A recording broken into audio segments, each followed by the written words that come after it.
3、2、1，祝大家中秋快乐！哎，大家伙早喽！10月6号星期一，在上海的最后半天我又来了世纪公园。今天跟小伙伴们约的7点一刻，在这儿开始集合，7点半出发。我们还是世纪公园一圈。先祝大家中秋愉快。你好，您是？哦，你好，你好，您是哪位？我是就明天我就昨天要说今天也要来的就。就是您是说您年龄最小是吗？对。您多大？高一。高一。对。可以。要上电视吗？高一多大？高一16岁。可以。今天有点热，下午的飞机回去，到大阪是当地时间下午6点了。你这么早就已经有跑着的了。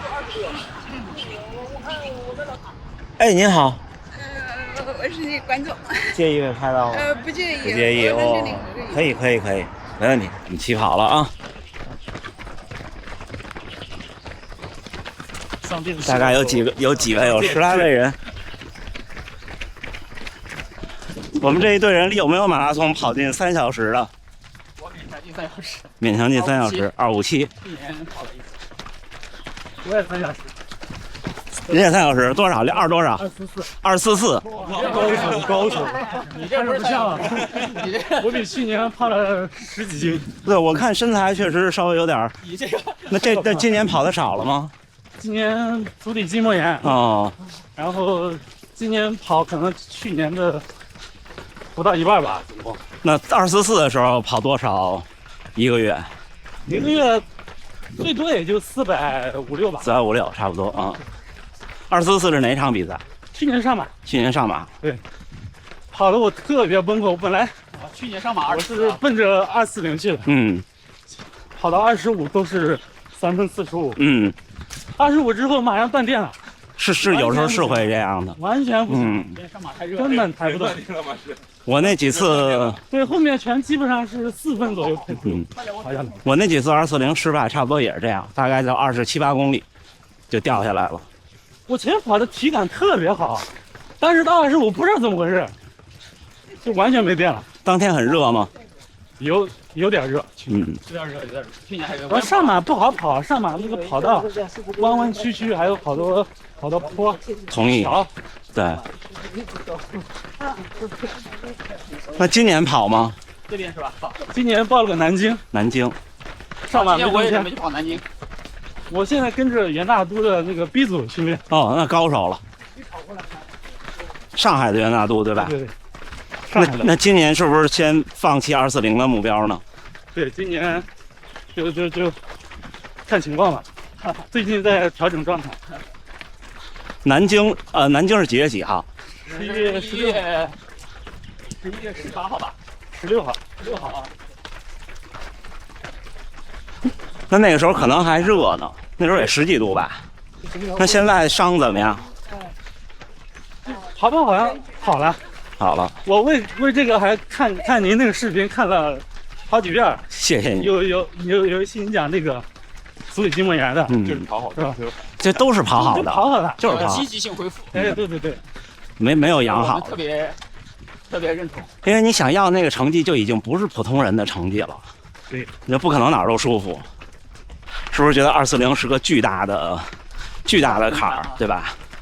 速度、耐力都得有。你想3分45，你事实上这一场比赛就得跑3分45。对，3分45，对吧？你怎么着你得多400米、300米，2分钟就没有了。对，2分钟就3秒将近。对，3小时一个坎儿，250一个坎儿。大多数时候245不是一个坎儿，但是240就是个大坎儿。3小时更像个心理上的坎儿，但250已经是个实力上的坎儿，240就是超级的一个大坎儿。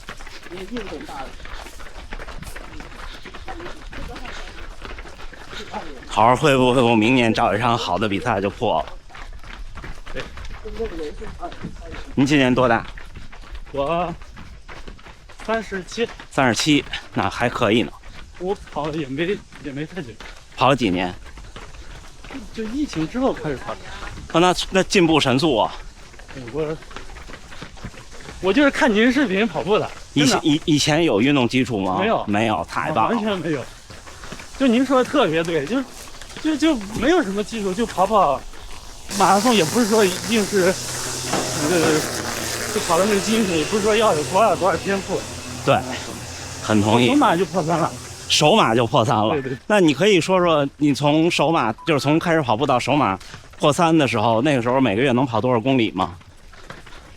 大概300多点了。300多，那会很累或者有伤吗？没有。而能吃苦。对，恢复就比较能顶。其实是这样，很多人说，比方我说我没有受伤，但是如果现在您把我身体的感觉放到别人身上，可能他说，哎呦，我已经有受伤了。这每个人的标准不一样啊。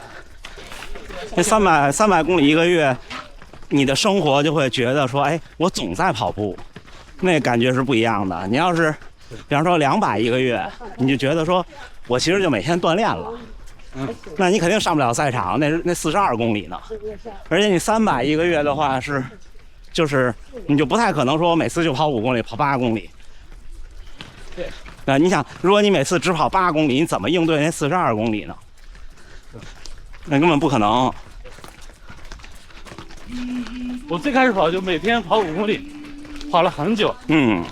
但是越跑越快。这一般都这样，我那时候一开始也这样。后来5公里都跑到20分以内了，厉害。然后就开始拉距离，第一次跑8公里，就第一次稍微长一点就那个岔气了。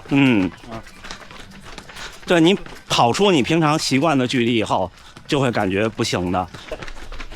来，我拍拍你们啊，你们保持原速度，不用加速。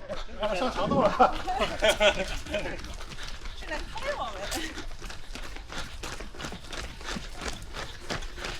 可以。哎，下周听说黑马们是45公里，也在这儿。9圈。这种45公里的训练有效果吗？有效果，就是什么作用？我没弄明白。作用是，比方你看，也有45公里的训练。对，我觉得非常有效果，就是。对普通人来说，比方说你跑不了40，可以跑35，那感觉是不一样的。就是你看我训练中跑了40，那比赛42，它就不是个比赛。前天那个40公里，我们跑了3小时059秒。那你说，比赛中它就无所谓啊？我是觉得比方像您有240的追求了，是可以试试把长距离变成35或者40的，就不用每次都是。比方说1个月1次。或者3个月2次，然后不要一直匀速跑。我们那天也不是匀速跑，我们那天4分50开始的。我倒是每3周一个35左右吧，但是我中间会每5公里我会停下来跑，我实在没办法，就是持续不断的去跑这个35。所以就是这种，但是我会减加速啊，但是停下来我之后还是停多久？加速的。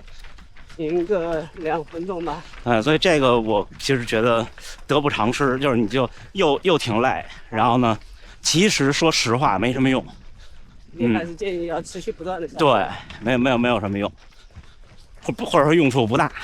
你看为什么运动员训练的时候有人跟着给递水呢？就是你就完全不要停下来。还有就是如果对成绩有要求的小伙伴们，跑长距离的时候，真的不要太慢。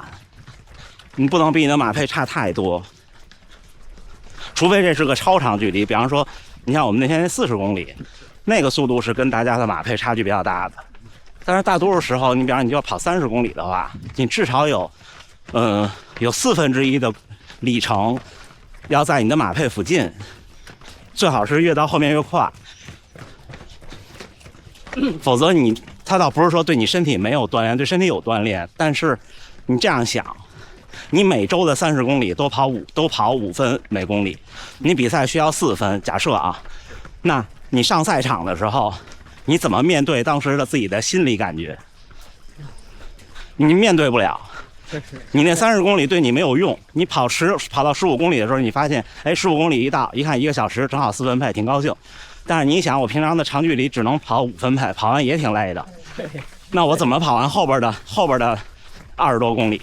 这个心态就崩了。对，因为其实你跑30公里的时候，如果你有马拉松4分配的能力，你用5分跑30公里和你用4分10跑30公里，跑完以后的体感差不多的。但是为什么不建议说用马配匀速跑长距离呢？消耗又太大了，你第2天的感觉差很多，所以就慢慢的把后变速器加一加，就挺好的。这个听起来很有道理。普通人马拉松就是拼自己的心理，因为大家其实这一身零件都差不多，真的差不多。我说接下来是跑神户是吧？最近一场。最近应该是北京吧？北京啊，还有北京。还有这10公里那精英赛我中签了。上海的啊。那你可以，那明年上半马又可以见到你了。啊，对啊，就打卡嘛。那你就可以直通上马了。应该是直通了，对。10K 直通半马是不是？对，然后半马直通全马。我第1年10K 也是直通的半马。对。然后到半马想直通全马就得认真跑了。那个118以内就可以，应该对波哥来说还是。但是其实对我来说，现在去跑116也是压力很大的。116不用，116确实。116、117的比赛都不好跑，不好跑，那都3分30多一点点。而且上半马的天气会比较热，一般3月下去。对，小伙伴们，我们今天结束了，跑了35分钟，不到6公里。看我们这么多朋友们，今天是中秋，我们来一起，我们往前一点没关系。3、2、1。祝大家中秋快乐！耶！太棒了，太棒了！谢谢波哥。然后咱们节目最后的结尾还是祝大家能努力生活、健康平安。咱们下一个节目就是大阪，再见。